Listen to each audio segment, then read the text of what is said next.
이 영상의 제목은 먼 미래의 가설이나 수십 년 동안 논쟁이 되어온 학문적 이론을 가리키는 것이 아닙니다. 오히려 어떤 것을 가리키고 있습니다. 이미 일어난 일입니다. 그리고 이러한 일은 지금도 공론의 장에서 멀리 떨어진 곳에서 계속 일어나고 있습니다. 왜냐하면 최근 몇 주 동안 특정 데이터 세트가 입수되었기 때문입니다.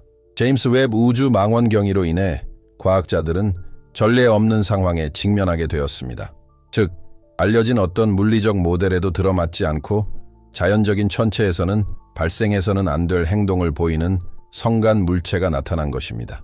이것은 창의적인 해석에 관한 것이 아닙니다. 직접적인 관찰에 관한 것입니다. 해당 물체에는 다음과 같은 명칭이 부여되었습니다. 스라이에이틀레이스 태양계를 극도로 빠른 속도로 가로지르며 황도면 밖에서 접근해 온 것이 관측된 이 천체는 이러한 기술적 특징만으로도 이미 알려진 대부분의 해성이나 소행성과 구별되는 특징이었습니다. 그 자체로 주목을 끌었던 것은 성간에서 왔다는 사실뿐만이 아니었습니다. 웹 우주망원경이 이 천체를 심층 적외선 영역에서 관측했을 때 일어난 일이 더욱 관심을 끌었습니다. 정기진단 검사 중에 촬영된 고해상도 이미지에서 공개된 어떤 프로토콜에도 포함되지 않은 무언가가 포착되었습니다.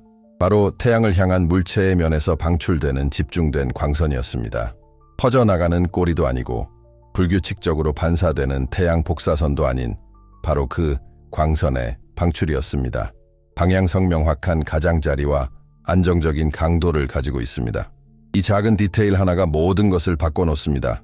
해성은 광선을 방출하지 않습니다. 소행성도 에너지를 집중적으로 방출하지 않습니다. 태양계의 기본 물리 법칙은 이런 현상을 예측하지 못합니다. 하지만 관측상의 모호성을 없애기 위해 정밀하게 설계된 장비에 의해 이러한 현상이 기록되었습니다. 외부 우주망원경은 구조를 상상하는 것이 아닙니다. 열적, 분광적, 기하학적 특징을 극도로 정밀하게 측정하는 것입니다. 그리고 그게 다가 아니었습니다. 세라이 ATLAS의 중심부 주변에서 이미지는 다음과 같은 것을 보여주었습니다. 구조적 대칭성 특이한 점, 120도 각도로 규칙적으로 배열된 패턴이 뚜렷한 육각형 기하학적 구조를 이룬다. 이러한 구조는 혼란스러운 성간 형성 과정을 거친 암석체에서 자연적으로 발생하는 것이 아니다.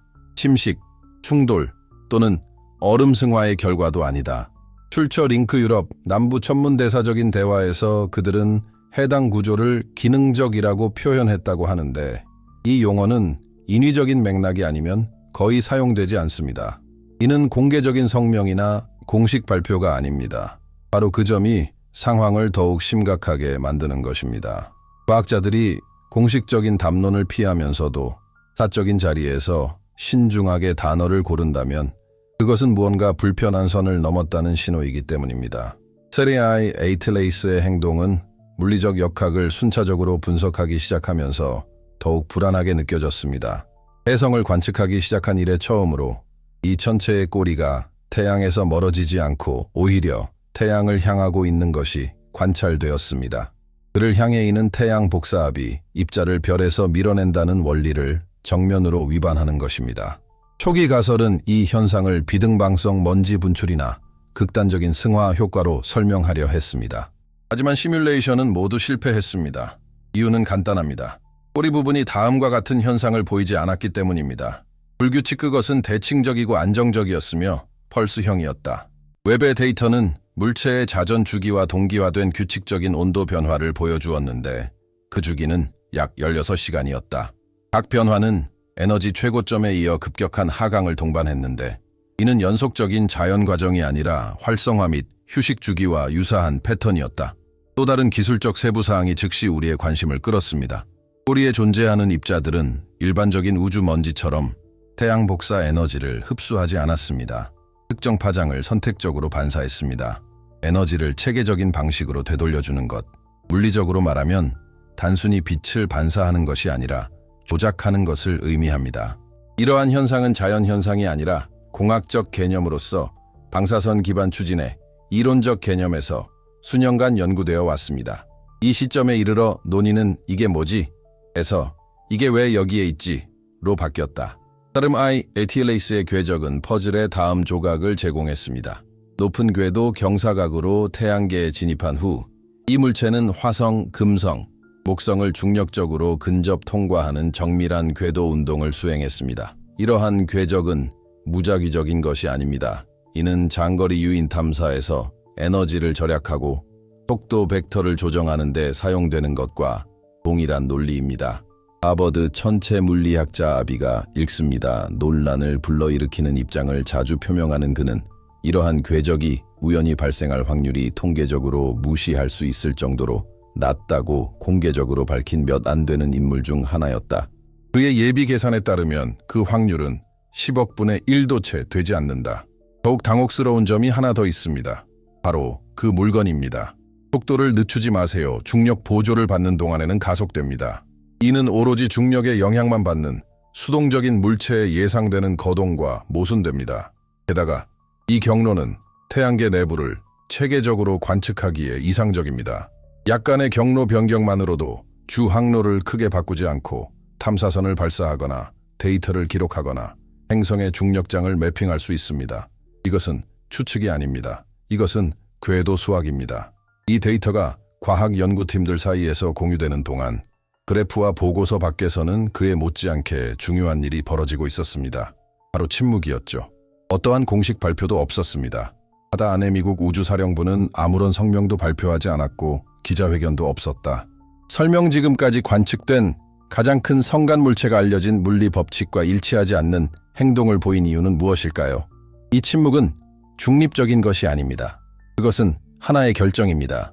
그리고 그러한 결정은 설명하는 데 드는 비용이 비밀을 유지하는 데 드는 비용보다 클 때만 내려집니다. 이제 이 이야기가 단순히 천문학적인 수준을 넘어 훨씬 더 민감한 문제로 넘어가는 지점으로 넘어가 보겠습니다. 과학, 전략, 그리고 은폐가 하나의 대상을 중심으로 수렴될 때 어떤 일이 벌어질까요? 그리고 스라나이 에이틸레이스의 궤적이 단순히 행성 관측만을 위해 선택된 것이 아닐 수도 있는 이유는 무엇일까요? 하지만 관찰당하지 않기 위해 웹이 목격한 것은 단지 시작에 불과했기 때문입니다.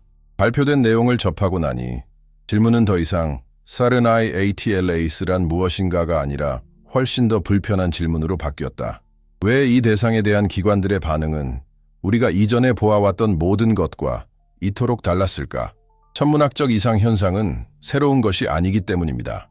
여기서 새로운 것은 최초의 웹 우주망원경 데이터가 여러 기관과 천문대 사이에 공유된 직후 거의 즉시 형성된 침묵, 정보 은폐, 그리고 통제 패턴입니다. 이전에는 논란이 되는 발견조차도 학회, 논문 사전 공개, 공식 성명 등을 통해 신속하게 논의되었습니다. 그러나 사리아이 에이틀라스의 경우에는 정반대의 상황이 벌어졌습니다.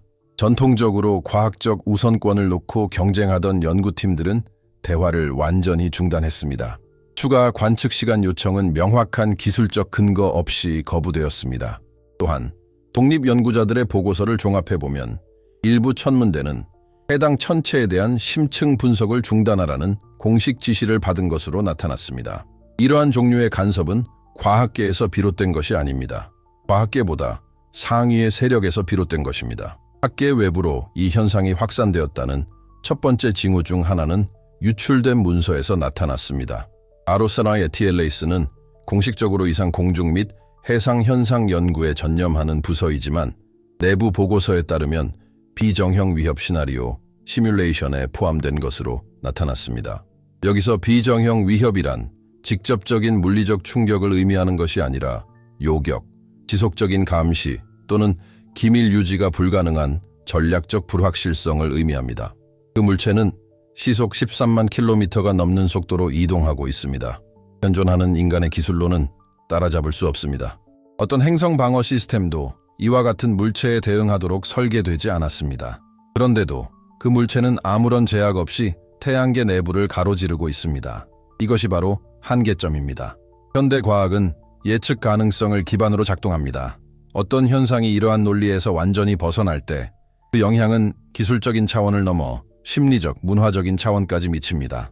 우리가 완전히 설명하거나 추적하거나 해답을 찾을 수 없는 대상이 존재한다는 사실 자체가 사회가 안보, 권위, 통제를 다루는 방식을 변화시킵니다. 그리고 이러한 현상은 연구실 밖에서도 나타나기 시작했습니다. 웹 우주망원경 데이터의 배포가 제한된 직후 민간 천문대와 우주 스타트업들은 심우주 영상 API 접속의 갑작스러운 중단, 천문 데이터베이스 인증 실패, 심지어 민간 데이터 보안 프로토콜을 이유로 한 법적 통지 등 비정상적인 문제들을 보고했습니다. 이러한 조치들은 모두 공개적으로 발표되지 않았습니다. 하지만 이러한 사건들을 종합해 보면 명백한 정보 은폐의 양상을 알 수 있습니다. 같은 시기에 외교관들은 UN 우주사무국 UNOSA의 특별 회의 개최를 간접적으로 확인했습니다. 이 회의는 공식 일정에 포함되지 않았고 회의록도 공개되지 않았습니다. 하지만 유출된 정보에 따르면 5대 우주 강국이 참석한 것으로 나타났습니다. 공식 안건은 성간기원의 미확인 기술 물체였습니다. 가장 중요한 것은 회담 자체가 아니라 그 결과였다. 유출된 정보에 따르면 참가국들은 완전한 합의 없이는 일방적인 정보 공개를 하지 않겠다는 비공식적인 침묵 의정서에 합의했다. 이는 극히 이례적인 일이다. 일반적인 지정학적 분쟁에서는 정보가 곧 힘이다. 하지만 여기서는 모두가 정보를 공개하지 않기로 선택했다. 역사적 라이벌들이 서로 침묵을 지키는 이유는 알려진 어떤 이야기도 대중에게 공개하기에 충분히 안전하지 않기 때문이다. 한편 SRI ATLAS의 행동은 계속해서 예상을 뒤엎었습니다. 기술 분야 외에서는 거의 논의되지 않는 한 가지 특정 세부 사항에 주목할 필요가 있습니다. 바로 이 천체가 태양 뒤로 가려지는 정확한 순간입니다. 이 정렬은 기록된 에너지 활동의 최고조 시점에 정확히 발생합니다. 실질적으로 이는 가장 중요한 시기에 지구에서 직접 관측하는 것이 불가능하다는 것을 의미합니다. 이건 사소한 문제가 아닙니다. 인간의 임무는 감시가 필요할 때 이런 식의 은폐를 피합니다. 그런데 여기서는 가장 민감한 순간에 이런 일이 벌어졌습니다. 단순한 통계적 우연일까요? 그럴지도 모릅니다. 하지만 다른 모든 정황과 함께 고려해 보면 그 의미는 완전히 달라집니다. 바로 이 지점에서 아비랩과 같은 분석들이 더 이상 괴짜처럼 들리지 않고 신중하게 논의되기 시작합니다. 로앱은 그 물체가 무엇인지 안다고 주장하지 않습니다. 그가 주장하는 바는 더 단순하면서도 반박하기 어려운 것입니다. 즉, 그 물체의 기원, 구조, 에너지 방출, 그리고 궤적을 동시에 설명할 수 있는 자연적 모델은 없다는 것입니다. 그리고 이는 우리의 세계관을 불편하게 수정하도록 강요합니다. 수십 년 동안 우리는 지적 생명체를 멀리 떨어진 가상의 존재, 외계 행성에만 국한된 것으로 생각하도록 길들여져 왔습니다. SRI ATLAS는 또 다른 가능성을 제시합니다. 단순히 신호를 보내는 것이 아니라 움직이는 시스템, 즉 항성계를 횡단하며 데이터를 수집하고 특정 패턴을 실행한 후 다시 이동하는 시스템 말입니다. 이 가설이 틀렸다고 하더라도 진지한 과학자들이 이를 고려하고 있다는 사실만으로도 이미 대중의 논의 초점이 바뀌었습니다. 우리는 더 이상 지구 밖에 생명체가 존재하는가? 라는 질문을 놓고 논쟁하는 것이 아니라 우리가 분류할 수 없는 무언가에 직면했을 때 어떻게 반응해야 하는지에 대해 논의하고 있습니다. 이러한 반응은 단순히 제도적인 차원에 그치지 않습니다. 일상생활 곳곳에 반영되고 있죠. 감시 문제에 대한 관심 증가, 감시당한다는 생각에 대한 불편함, 공간에 대한 언어적 변화 등에서 그 흔적을 찾아볼 수 있습니다. 더 이상 탐험해야 할 미개척지가 아니라 모두가 공유하는 환경으로 인식하는 것이죠. 이 영상을 여기까지 보셨다면 이게 단순한 오락거리가 아니라는 걸 이미 아셨을 겁니다. 그러니 지금 구독과 좋아요를 눌러주시는 게 좋을 거예요. 단순히 기계적인 행동이 아니라 우리가 다루는 내용이 연속성과 맥락, 그리고 집중을 필요로 하기 때문입니다. 앞으로 이어지는 영상들은 단순히 헤드라인만 반복하는 게 아니라 지금까지 회피되어 온 연결고리들을 찾아낼 겁니다. 공개적인 논쟁에서 거의 무시되었지만 이 이야기의 분위기를 완전히 바꿔놓는 마지막 정보가 하나 있습니다. 바로 SRI ATLAS가 이상 행동을 보인 최초의 성간 물체가 아니라는 점입니다. 그리고 공식적인 경로 외에서 유포되기 시작한 문서에 따르면 이것이 마지막도 아닐 수 있습니다. 곧 이제 바로 그 지점에 도달해 봅시다. 패턴이 드러나기 시작하고 오래된 자료들이 새로운 의미를 갖게 되며 태양계를 통과하는 것은 무엇인가? 라는 질문이 아니라 왜 이 물체들이 순서대로 나타나는 것처럼 보이며 왜 각각의 물체가 이전 물체보다 지구에 더 가까이 접근하는가? 라는 훨씬 더 직접적인 질문으로 바뀌는 지점 말입니다. 지금까지 제시된 모든 내용을 고려할 때 세리아이 에이틀레이스를 무시하는 것은 더 이상 단순한 지적 선택이 아닙니다. 이는 중대한 결과를 초래할 결정입니다. 왜냐하면 걸려있는 것은 성간 물체의 본질뿐만 아니라 현실이 우리를 여기까지 이끌어온 모델에 더 이상 부합하지 않을 때 우리가 보이는 반응 방식, 현대 과학은 예상치 못한 상황에 대처하는 법을 배웠고 때문에 발전해 왔습니다. 하지만 여기에는 심리적, 제도적 한계가 있습니다. 어떤 현상이 이론에 도전할 뿐만 아니라 이는 위계 질서, 관례, 그리고 뿌리 깊은 확신을 뒤흔듭니다. 대개 반응은 침묵입니다. 악의에서가 아니라 정보를 받아들이지 못하기 때문입니다. 세리아이 에이틸레스는 이러한 한계를 드러냈습니다. 혜성의 특징과는 맞지 않아요. 소행성처럼 행동하지도 않고요. 아니요. 그는 따라간다 무작위적인 통계적 궤적을 보입니다. 태양 복사와의 상호작용에 대한 고전적인 모델에 부합하지 않습니다. 그리고 아마도 가장 우려스러운 점은 요격하거나 속도를 늦추거나 지속적으로 추적할 수 없습니다. 이는 우리가 우주와 맺는 관계에 대한 핵심적인 가정, 즉 관찰이 곧 통제라는 가정을 뒤집는 것이다. 이를 무시할 경우 심각한 결과가 초래될 수 있습니다. 역사적으로 인류는 과학, 정치, 문화 등 어떤 분야에서는 이해하지 못하는 신호를 무시할 때마다 나중에 그 대가를 치렀습니다. 외부적인 처벌의 형태는 아니었지만 인지적 퇴보라는 형태로 나타났습니다. 우리는 이해를 넓히는 대신 기존의 관념을 지키려 애쓰면서 시간을 낭비했습니다. 그리고 이 경우 시간은 가장 민감한 요소입니다. 세리아이 에이틀레스 데이터를 이전 기록들과 대조해 보기 시작하면서 어떤 패턴이 드러나기 시작했기 때문입니다. 음모론으로서가 아니라 오히려 무시하기 어려운 통계적 우연의 일치입니다. 그 전에는 1I 오우무아무아가 있었고 그 다음에는 2I 보리스옵가 있었습니다. 이제 세 번째 천체가 등장했습니다. 불과 몇 년 사이에 세 개의 성간 물체가 발견되었는데 모두 예상 패턴에서 벗어난 특징을 보였고 모두 태양계 안쪽을 통과했으며 모두 완전한 설명 없이 사라졌습니다. 개별적으로 보면 각각은 예외로 분류될 수 있습니다. 하지만 이들이 함께 모이면 하나의 연속체를 형성하기 시작합니다. 그리고 연속적인 패턴은 의도 또는 적어도 규칙성을 암시하기 때문에 불편합니다. 바로 이 지점에서 논쟁은 순전히 과학적인 것을 넘어 철학적인 것으로 변모합니다. 추상적인 의미가 아니라 실존적인 의미에서 말입니다. 제기되는 질문은 누가 이것을 만들었는가 또는 어디에서 왔는가가 아니라 훨씬 더 근본적인 무언가입니다. 우주가 단순히 수동적인 배경이 아니라 능동적이고 구조화되어 있으며 어쩌면 반응까지 하는 시스템이라면 어떨까요? 이 생각은 새로운 것이 아닙니다. 과학과 철학의 역사를 통틀어 나타나는 생각입니다. 다시 나타났다. 우리의 장비가 충분히 발전하여 더 깊은 패턴을 드러낼 수 있게 될 때마다 말입니다. 지금 달라진 점은 이러한 패턴이 단순히 방정식이나 시뮬레이션에만 존재하는 것이 아니라는 것입니다. 그것들은 실제로 존재합니다. 움직이는 우주 공간을 가로지르며 중력장과 상호작용하고 조직적인 방식으로 에너지를 방출합니다. 이 문제를 다루는 데 있어 제도적인 불편함이 많은 것을 설명해 줍니다. 침묵을 설명하고 데이터를 은폐하는 이유를 설명하며 명확한 성명이나 통합된 설명이 없는 이유를 설명합니다. 모른다는 것을 인정하는 것과 모를 수도 있다는 것을 인정하는 것은 별개의 문제이기 때문입니다. 우리만이 우주를 관찰하고 탐험하는 유일한 지적인 존재가 되어서는 안 됩니다. 이건 또 다른 문제인데 훨씬 더 어려워요. 하지만 이 논의에서 회피되고 있는 훨씬 더 심각한 문제가 있습니다. 세리아이 에이틸레스가 인공적인 것이 아니더라도 미래의 어떤 매우 복잡한 자연 모델이 그 작동 방식을 설명하게 된다 하더라도 심리적 충격은 이미 발생했습니다. 우리의 기술적, 개념적 범위를 넘어선 무언가가 존재한다는 가능성만으로도 말입니다. 이는 이미 우리가 우주에서 차지하는 위치에 대한 생각을 바꿔놓았습니다.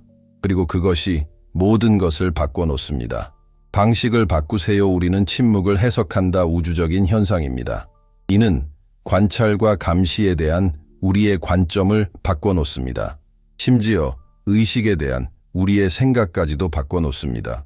고도로 조직화된 구조가 지구의 생물학적 논리를 벗어나 나타날 수 있다면 의식은 드문 우연의 산물이 아니라 우리가 아직 인식하지 못하는 방식으로 나타나는 널리 퍼진 속성일지도 모릅니다. 바로 이 지점에서 이번 조사가 더 큰 사건과 연결됩니다. 가장 큰 위험은 감시받지 않는 것이기 때문입니다. 가장 큰 위험은 우리가 관찰하고 있는 것을 이해할 준비가 되어 있지 않다는 것. 자, 이제 이 모든 것을 마치고 나면 간단하지만 다소 불편한 질문 하나로 마무리 짓는 것이 좋겠습니다. 만약 이 물체들이 소통이나 공격을 목적으로 존재하는 것이 아니라면 그들이 여기에 온 이유는 우리가 상상했던 것보다 훨씬 더 큰 무언가의 일부라는 사실을 확인시켜주기 위해서라면 어떨까요?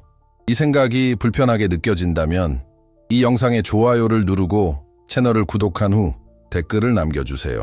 동의하기 위해서가 아니라 이 가능성이 당신에게 어떤 생각을 불러일으키는지 기록하기 위해서입니다. 어떤 질문들은 즉각적인 답을 필요로 하지 않으니까요. 그저 깊이 생각해 볼 필요가 있을 뿐입니다. 세라이 에이틀라스 사태 이후 우리에게 가장 중요한 것은 아마도 관심일 것입니다.